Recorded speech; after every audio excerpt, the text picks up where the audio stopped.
오늘 설교 제목은 따로 국밥 신앙입니다. 따로 국밥 신앙. 여러분들 국밥 좋아하세요? 네.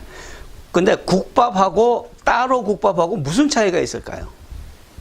분명히 구분을 해서 주문을 하고 구분해서 이거 팔고 그러는데 국밥과 따로 국밥의 차이, 무슨 차이인지 아시는 분? 다 알잖아요. 왜 말을 못해? 국밥은 국에, 뚝배기 안에 국에 밥을 말아서 같이 나오는 게 국밥이고, 국과 밥이 한 그릇에 있잖아요. 그렇죠? 따로 국밥은 국 따로 밥 따로. 근데 왜 그래요? 왜 이렇게 구분 지어졌을까? 언제부터 이렇게 지어졌을까요? 구분이? 조선시대 때부터? 아니에요. 6.25 전쟁 나면서부터. 6.25 전쟁 나고 많은 사람들이 부산 쪽으로 피난을 내려오게 되잖아요. 근데 부산 시장 통해서 파는 그 국밥집에서 많은 사람들이 이렇게 국밥, 국에 밥을 마른 거 맛있게 먹고 있는데, 저쪽 위쪽에서 피난 내려오신 양반님네들이, 전라도 쪽이든 어느 쪽이든 양반님네들이 딱 내려서 보니까 말도 안 되는 짓거리들을 하고 있거든. 본인들 입장에서는 아니 이 상것들이 어디 국에다가 밥을 말아서 먹냐고. 양반님네들은 절대로 국에다 밥을 말질 않는데요. 따로따로 이렇게 먹는다 그래요. 그래서 시장 피난 내려와서 시정통 가서 뭐 좀 밥 좀 먹으려고 그랬더니 전부 상것들이 아주 상스럽게 먹고 있거든. 그러면서 그 주인장한테 하는 얘기가, 주인장 국 따로 밥 따로 주시오. 그래가지고 먹기 시작한 이유가 농담이 아니고 진짜로요. 그때부터 이 따로 국밥이라는 게 생기기 시작했다는 거예요. 진짜 쓸데없는 거죠. 그렇죠? 피난 내려왔으면 조용히 있다가 가면 되지. 왜 남이 밥 먹는 것까지 이렇게 상관을 하고 그러냔 말이에요. 그런데 웃긴 거는 이스라엘에도 따로 국밥이 있다는 거예요. 들어는 보셨는가? 이스라엘 따로 국밥? 못 들어보셨죠? 있어요. 그게 뭐냐면은 그들의 따로 국밥 신앙이에요. 타락한 종교 지도자와 그 지도자가 타락했는지도 모르고 영적으로 병든지도 모르고 무작정 따라가는 거 우매한 백성들, 그들이 바로 따로 국밥이었다는 거예요. 누구하고? 하나님하고 예수님하고. 국밥인 것 같은데 따지고 보면은 따로따로 노는 그런 신앙을 갖고 있었다는 거예요. 그 중에 대표적인 인물들이 바리새인과 서기관, 오늘 본문에 나온 그 인물들인 거죠. 이 바리새인과 서기관들이 어떤 사람들이냐면은 그냥 일반 사람들이 아니에요. 그 이스라엘 민족들을 지도해 나가는, 이끌어가는 지도계층이었죠.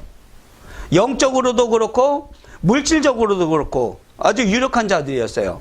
그리고 이들은 하나님의 율법을 지키는데 진짜 목숨을 다해서, 이들이 율법 지키듯이 우리들 지키라면 우리는 못해요. 신앙생활 못해요. 그럴 정도로 철저하게 하나님의 법을 준수했던 사람들이에요. 그리고 그들은 또 한 가지를 뭘 지켰냐면은 장로들의 전통이라는 그런 법을 또한 지켜갔던 사람들이에요. 어떻게? 아주 철저하게. 우리는 흉내도 못 낼 정도로. 그리고 그들은 똑같이 메시아를 기다렸던 이스라엘 백성이었던 것이에요. 하나님의 백성이었던 것이죠. 근데 문제는 뭐예요?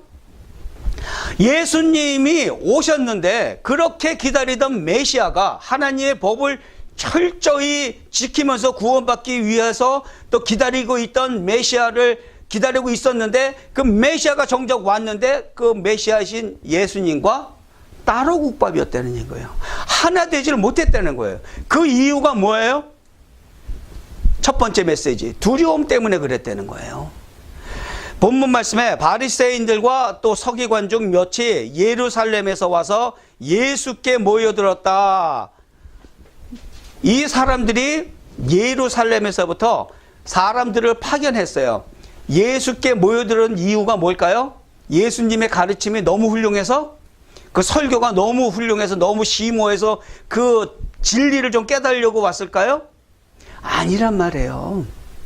예루살렘에 있는 그 바리새인들과 서기관들이 감시자로서 예수께 모여들었다는 거예요. 예수님께서 무엇을 가르치고 무슨 얘기를 하는지 들으려고. 왜 들어? 꼬투리 잡으려고. 그 감시자들은 바로 타락한 기득권자들이 되는 거예요. 영적인 리더이고, 그리고 모든 분야에 있어서 그 백성들의 지도자, 그러한 권위를 갖고 있던 그들이 바로 감시자로서 예수 그리스도한테 왔다는 거예요. 예수 그리스도는 그 당시 어떤 사람으로 비춰졌어요? 사람들한테 능력자였죠. 그동안 들어보지도 못했던 말씀 해석을 가르쳐 주시고 진리를 가르쳐 주시고 기적을 행하시고, 그리고 또 특징적인 게 뭐였어요? 이 기득권자들, 타락한 기득권자들 비판을 했잖아요. 그들의 병든 영성을, 그들의 신앙 생활을, 그들이 성전을 통해서 벌어들이는 돈의 방법이 잘못됐다고 성전을 청소하기까지 하시잖아요, 나중에. 그러한 기득권자들의 타락성을 비판을 했단 말이에요.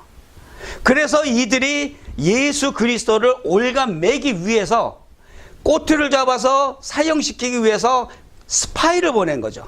스파이를 보냈는데 그 목적은 정적을 제거하기 위해서, 자기들한테 해가 되니까, 내 정치 생명에 해가 될 것 같으니까 제거해버리기 위해서 보낸 것이고, 또 영적인 또 물질적인 기득권을 절대 놓치고 싶지 않은 거예요. 예수 그리스도가 군중들한테 가르친 말씀에 따르면은 그들은 지금까지 하나님 앞에 역적으로 살았던 거예요. 그게 싫었던 거지. 예수님의 가르침을 받아들이고자 하면 그걸 다 놔줘야 되니까 그게 싫었던 거예요. 그래서 그들은 스파이를 보냈던 것이죠. 그리고 결국 어떻게 됐어요? 기회를 잡았어요. 오늘 본문 말씀에 그의 제자 중 몇 사람이 부정한 손, 곧 씻지 아니한 손으로 떡 먹는 것을 보았다 그랬어요. 뭐가 문제였어요? 씻지 않은 부정한 손이라 그랬는데, 손 씻지 않고 밥을 먹었기 때문에 위생법에 걸렸어요? 요새 식당에 보면은 등급 A, 뭐 등급 B 그렇게 있는데 위생검열에 위배되니까 이 사람들이 문제 삼았을까요? 아니면 하나님의 법에 있어요? 율법에? 손 씻지 않고 먹는 손은 부정한 손이라는 얘기 못 들어보셨죠? 근데 이들은 분명히 씻지 않은 부정한 손, 거룩하지 않은 손이라고 이렇게 규정을 지었단 말이에요. 이거는 하나님 법하고는 상관이 없어요. 그들 스스로 만든 법이고, 이들이 이 법을 얼마만큼 철저하게 지켰냐면은 하나님 말씀 위에다 두고 지켰어. 하나님의 말씀이 뭐라고 그랬건 상관없어. 자신들이 만든 법, 앞에 나왔죠? 장로들의 전통. 그 법이 우선됐단 말이에요. 그거에 위배되면은 그냥 거룩하지 않은 사람. 이 손 씻지 않고 먹는 손은 부정한 손이라고 한 것도 그들이 만든 법이란 말이에요. 자, 그렇다면은 이렇게 철저하게 하나님의 말씀을 지키고 하나님의 말씀에 정통한 사람들이 예수 그리스도께서 당시에 와서 가르침을 줬고 자기들의 유익과 반대되는 가르침을 했을 때 예수 그리스도에 대한 분석을 했을까요? 안 했을까요? 이 지식층들이, 이 똑똑한 사람들이 했겠죠. 쟤 누구야? 누군데 감히 저런 말을 짓거리고 다녀? 분석을 했겠죠. 그러면 예수 그리스도에 대한 백그라운드를 이미 다 알았단 말이에요. 예수 그리스도가 어디서 태어났고 지금 어디서 살고 있고 뭐를 하고 있고 그런 거 그 분석을 다 했는데, 그 분석 결과를 받았을 때 그 결과를 무시해버렸어. 그 얘기가 무슨 얘기냐면은 구약의 메시아 출생에 대한 예언이 분명히 있어요. 뭐라 그랬어요? 미가서에 보면은 베들레헴에서 태어난다 그랬어. 이들은 알았어. 사람들한테 물어봐서 예수라는 자가, 우리 정치 생명에 위협을 입히는 예수라는 자가 베들레헴에서 태어났다는 거 정보 들어서 알았어. 자, 그러면 이사야서 9장에 말씀하신 갈릴리의 빛이 온다는 그 말씀도 이들은 구약을 통해서 알고 있어. 메시아가 갈릴리의 빛으로 오신다는 거, 갈릴리에서 살고 있는 거 알아요. 정보 수집을 통해서. 그리고 구약에 또 뭐라 그래요? 메시아는 누구의 자손으로? 다윗의 자손으로 온다는 거 알잖아요. 다윗의 자손이란 말, 그 혈통이란 말이에요. 그 모든 정보를 이 지식층들은 분석을 했고 이미 분석을 끝났지만 자신이 움켜쥐고자 하는 것, 놓치고 싶지 않은 것 때문에 그 분석 결과를 무시해버렸다는 거예요. 이것이 바로 그들이 저지른 최대의 실수였던 것이죠. 그들의 판단력을 마비시켜버렸다는 거예요. 그들의 판단력을 마비시킨 원인, 그것은 바로 자신들이 지금까지 누리고 있던 그 기득권을 잃어버릴까 봐, 기득권 상실에 대한 두려움이 자신들의 모든 데이터 수집을 통해서 예수가 메시아일 수도 있겠다라는 그 확률을 완전히 무시해버렸던 거예요. 이와 같이 예수님과 하나 되지 못하는 그리스도인 이 시대에도 지금 이 순간에도 많이 있죠. 많이 있어요. 메시아를 기다리는 것 같은데 결국 메시아가 우리 눈앞에 왔을 때 내가 누리고 있는 것을 놓치기 싫어서 믿지만 38선 신앙을 가지고 있는 그런 그리스도인들. 38선 신앙이 뭐예요? 일정 선 이상은 넘어가지 않아. 그냥 먼 발치에서 저기 북한군 효소가 있구나.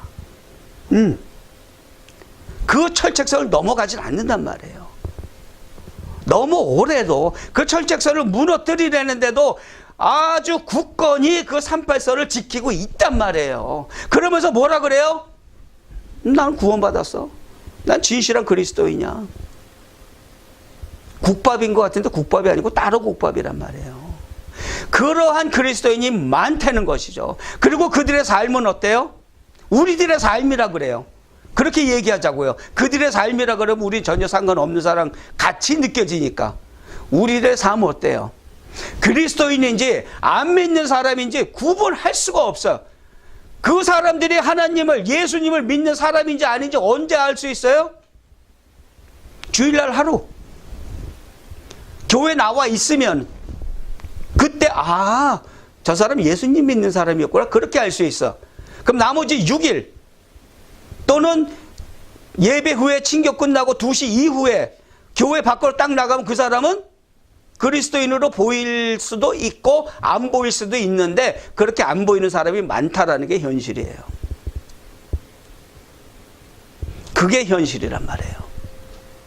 뭐가 문제일까요? 뭐부터 잘못됐을까? 바로 두려움이에요. 내가 현재 누리고 있는 것들을 잃어버릴까 봐. 예수님한테 올인하면은, 교회에 올인하면은 내가 골프도 쳐야 되는데 그 즐거움을 잃어버릴까 봐. 일하러 가면은 내가 오늘 하루를 100불을 벌 수 있는데 그 100불 손해볼까 봐.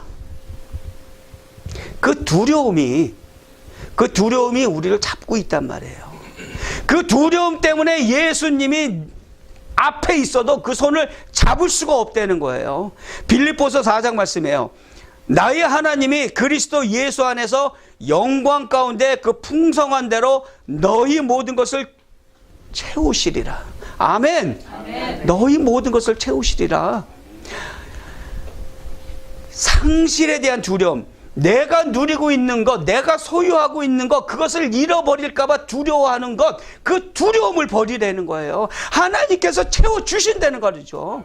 그것을 믿지 못하기 때문에 우리는 우리 것을 움켜쥐기 위해서 진실을 먼저 알면서도 그 진실을 무시해버린단 말이에요. 바리새인들이 그 모든 데이터, 예수님에 대한 분석 결과를 무시해버렸듯이 그 모든 두려움을 버려버리시기 바랍니다.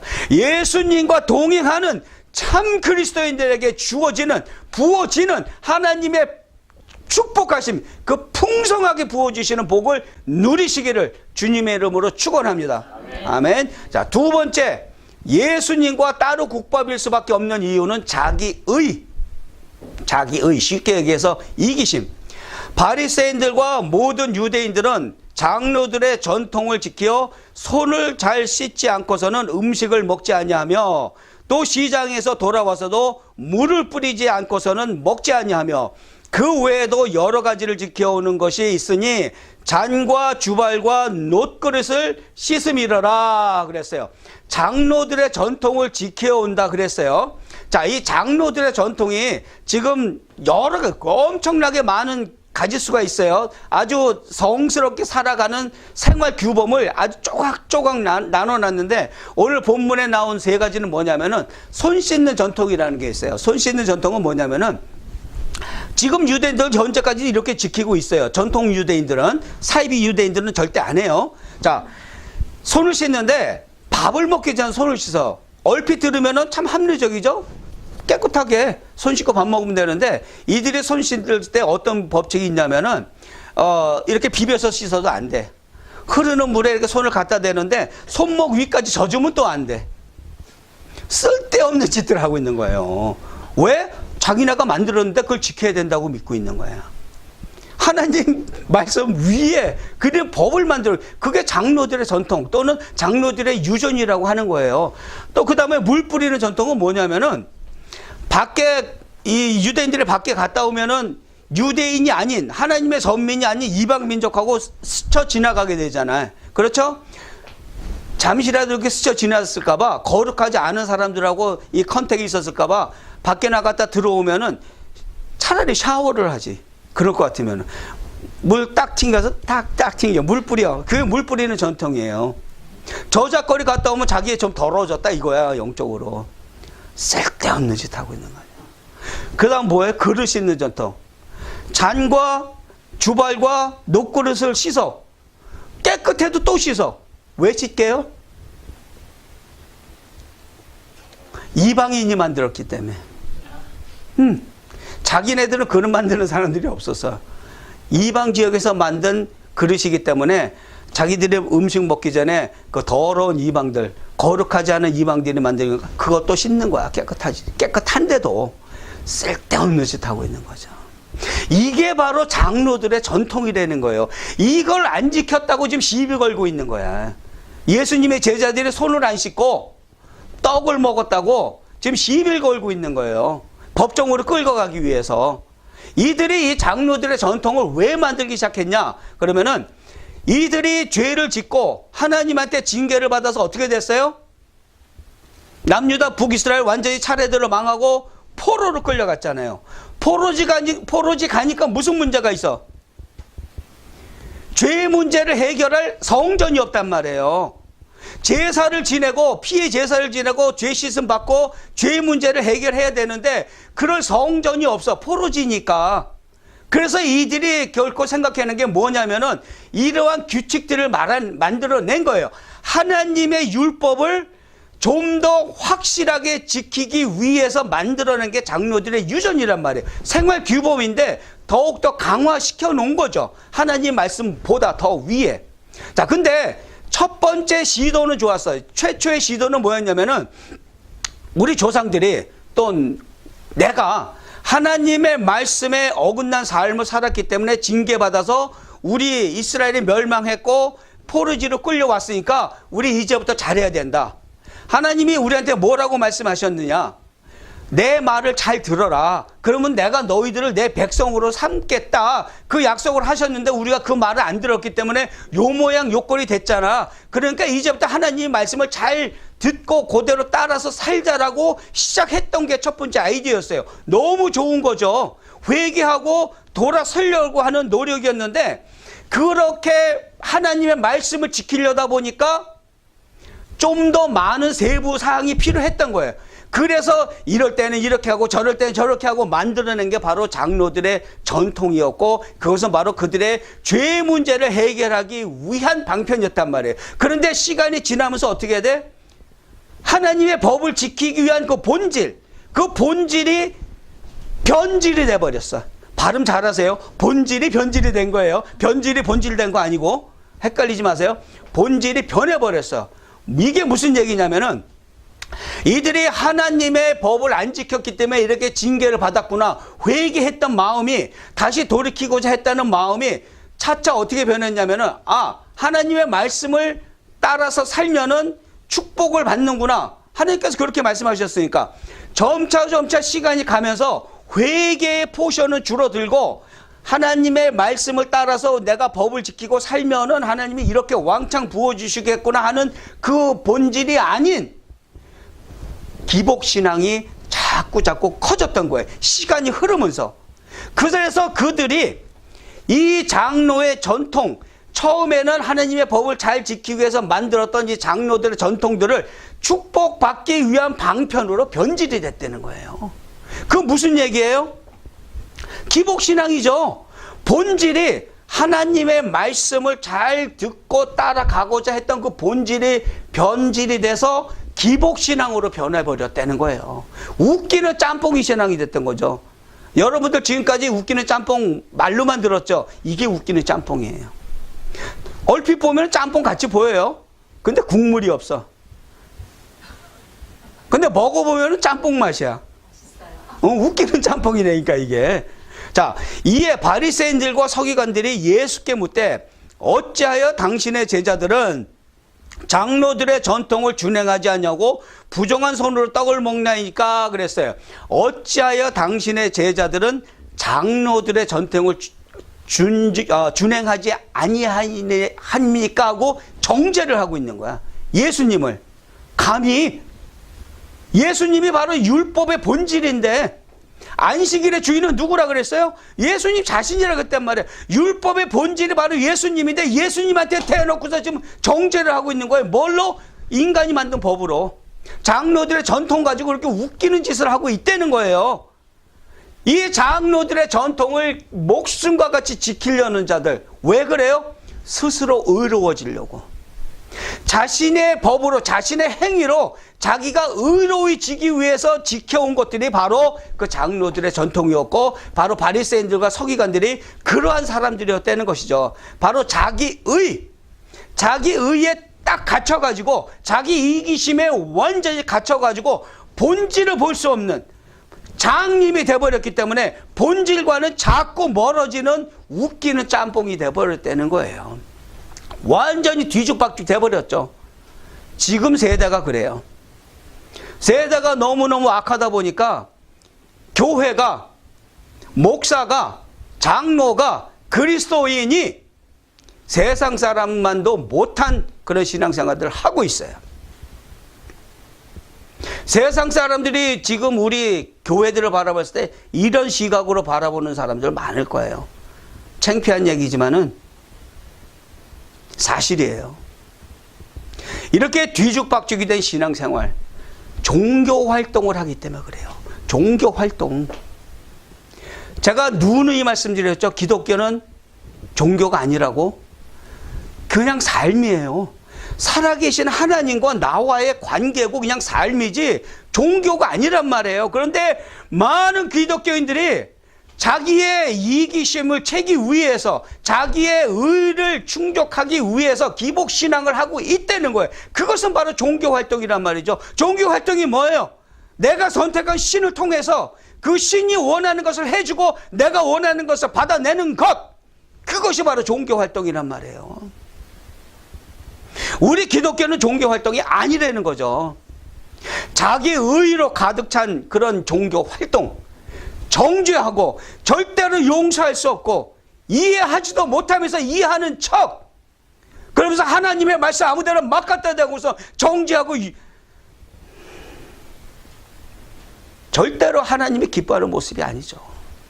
자기 이기심에 가득 찬 그런 신앙생활들. 남들이 뭐라고 손가락질하라 상관없어. 내가 원하는 것만 내가 움켜쥐면 끝. 절대로 하나님이 가르쳐 주신 삶이 아닌 거죠. 그거는 성경 어디에 그렇게 살라고 말씀에 써 있어요? 있으면 저 좀 보여주세요. 다시는 이런 설교 안 할 테니까.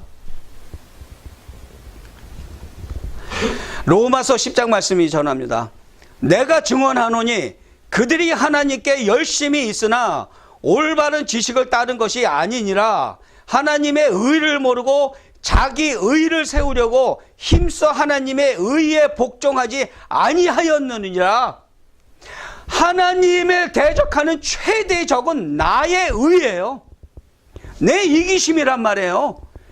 사탄 마귀, 그것보다도 내가 내 의로 가득 차 있으면은 내 자신이 바로 하나님을 대적하고 있는 그런 악한 존재란 말이에요. 내 의를 비워내야죠. 내려놔야죠. 그리고 하나님의 의를 따르는 삶, 그것이 바로 우리 그리스도인의 삶이란 말이에요. 그러기 위해서는 우리는 예수님 안에 있어야 돼요.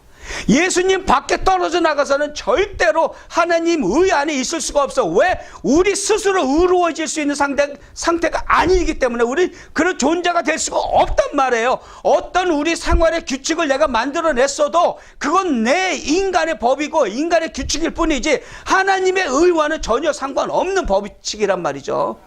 예수님 안에 거하시기 바랍니다. 그 안에서 구원을 이뤄가는 주님의 사랑하시는 자녀의 삶을 사시기를 축원합니다. 아멘. 아멘. 자, 세 번째. 예수님과 그들이 하나 될 수 없었던 이유, 헛된 경배 때문에 그렇다는 거예요. 이르시되 이사야가 너희 외식하는 자에 대하여 잘 예언하였도다. 기록하였으되 이 백성이 입술로는 나를 공경하되 마음은 내게서 멀도다. 사람의 계명으로 교훈을 삼아 가르치니 나를 헛되이 경배하는도다 하였느니라. 너희가 하나님의 계명은 버리고 사람의 전통을 지키느니라 그랬어요. 이사야가 뭐라 그랬대요? 이사야가 뭐라 그랬대요? 외식하는 자에 대해서 잘 예언을 했대요. 아주 오래전에 너희들이 지금 하고 있는 것을 이사야 선지자가 이미 얘기했어. 얘들아, 뭐에 대해서? 위선에 대해서. 그 바리새인과 서기관들의 그 위선적인 신앙, 겉과 속이 다른 거죠. 위선자라는 것이. 그렇죠? 겉으로는 하나님을 잘 섬기고 하나님 감사합니다 하는 것 같은데 속으로는 아이고 요거 좀 더 주시지. 왜 요만큼만 주시나?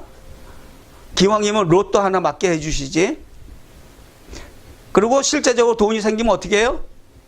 자기만을 위해서 쓰잖아. 그게 바로 위선이라는 거예요. 누구 어디 밖에 나가서 누구 사기쳐서 위선이 아니고, 사기치려면 진짜 두 얼굴을 갖고 있어야 되긴 하네요. 위선적인 신앙을 갖고 있었다는 거예요.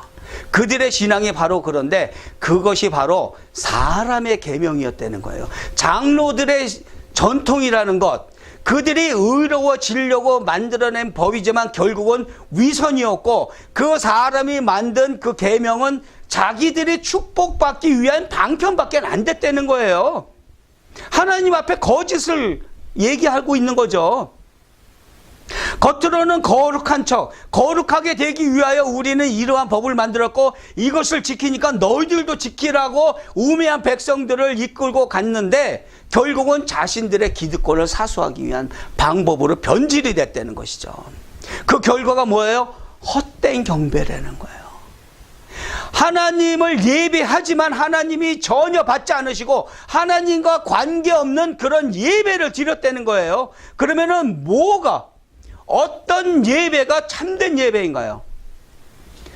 참된 예배를 알기 위해서는 하나님의 계명이 무엇인 줄 알아야 되죠.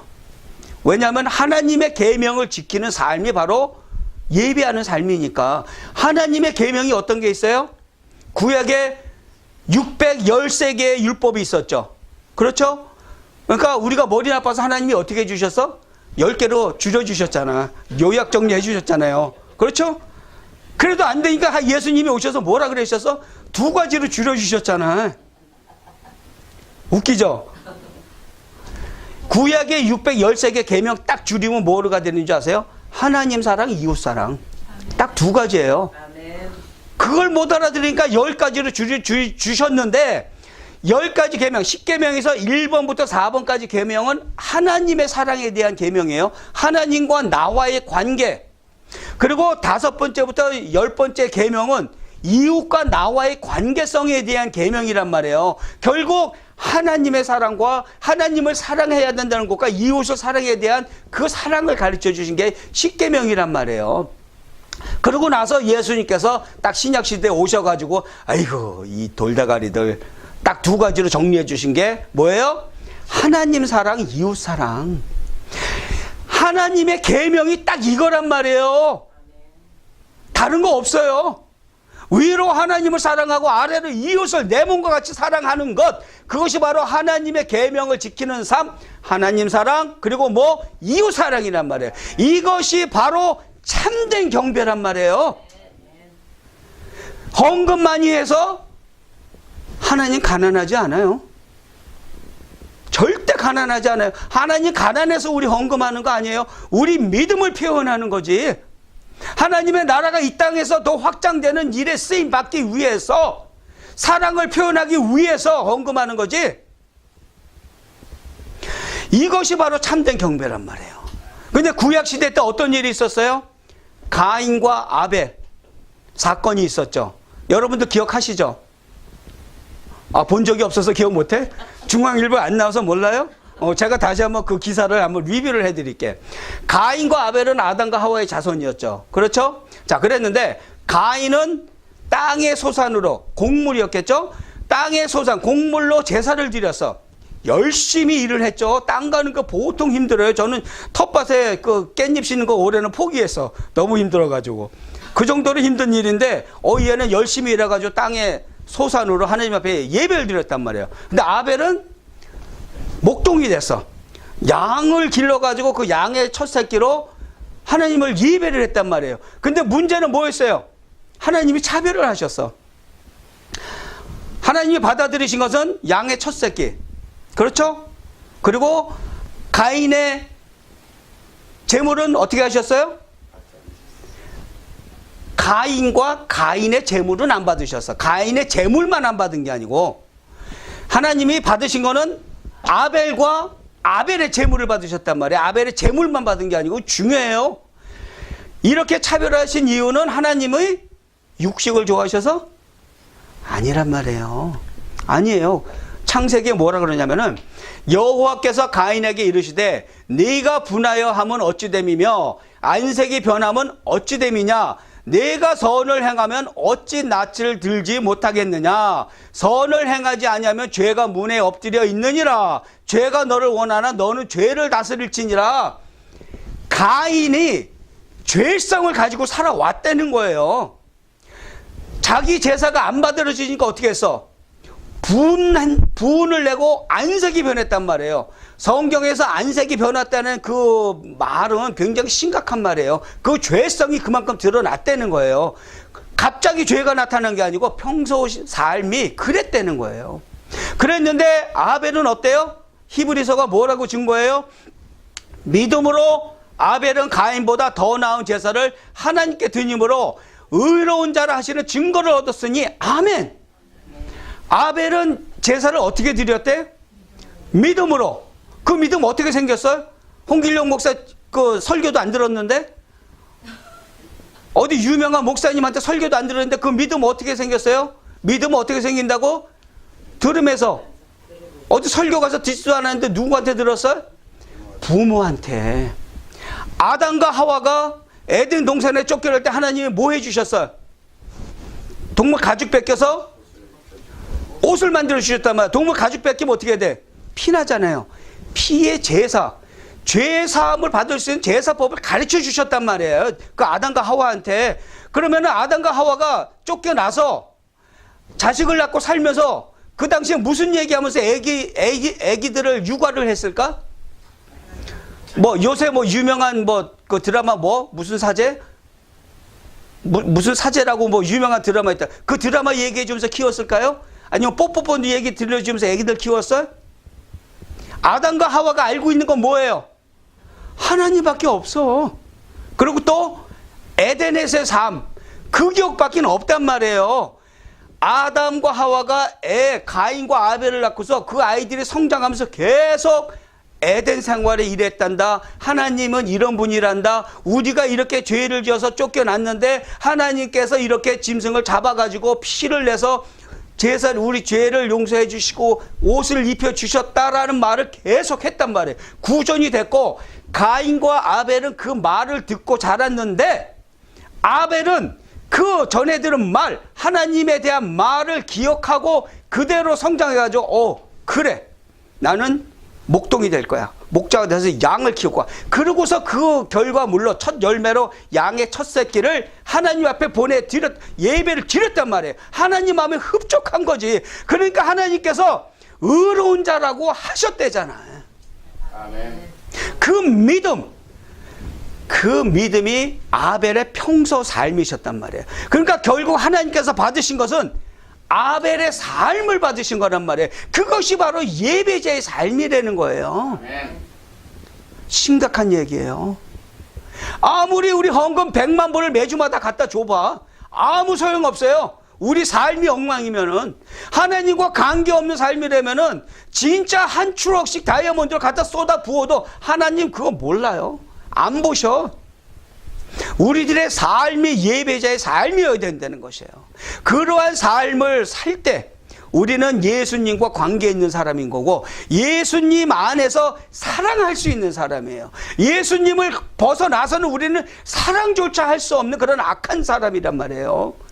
예수님 안에 거하시기 바랍니다. 아멘. 예수님 안에서 사랑을 배우고 사랑을 전하는 그런 그리스도인의 삶, 예배자의 삶을 사시기를 주님의 이름으로 축원합니다. 아멘. 아멘. 갑자기 눈이 시원해지죠. 그렇죠? 심각한 얘기 하다가 딱 해방이 된 느낌이야. 어휴, 홍 목사 좀 그만 좀 혼냈으면 좋겠어. 자, 뭐가 보이세요?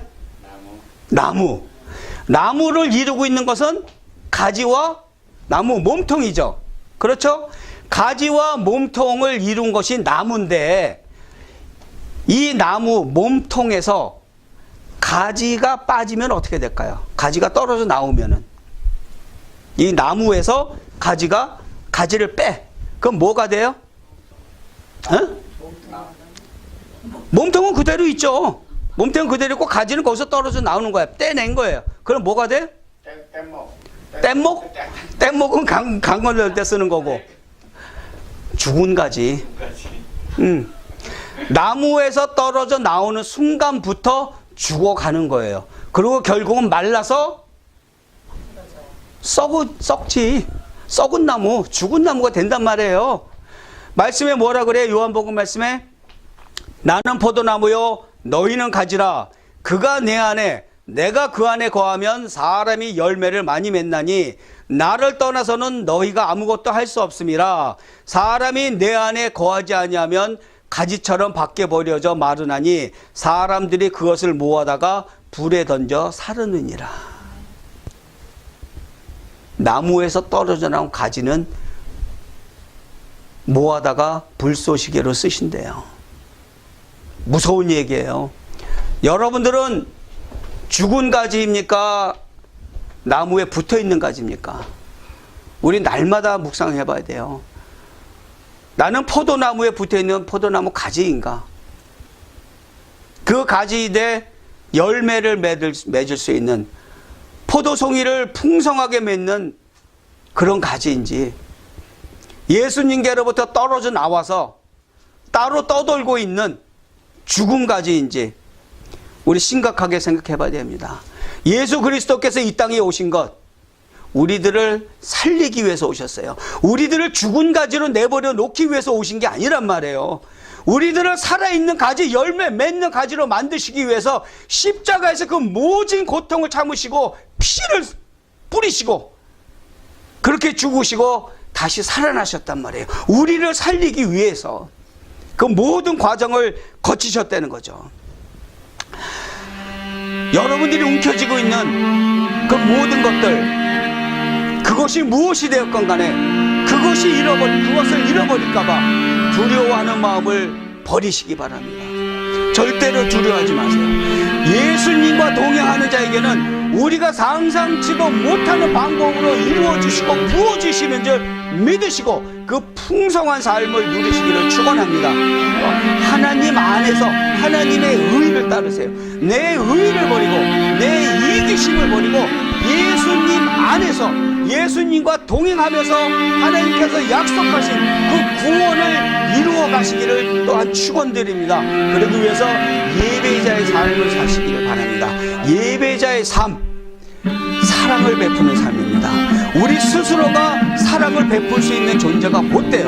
우리는 그만큼 연약한 존재란 말이에요. 우리 영을 원하더라도 우리 육신이 연약해서 그것을 실천을 잘 못하고 있단 말이에요. 그래서 우리는 예수님 안에 있어야 된다는 거예요. 예수님 안에서 사랑을 배우고 또 사랑을 베풀며 사는 주님의 자녀들 되시기를 축원드립니다. 아멘. 우리 지금 이 시간 같이 기도하겠습니다.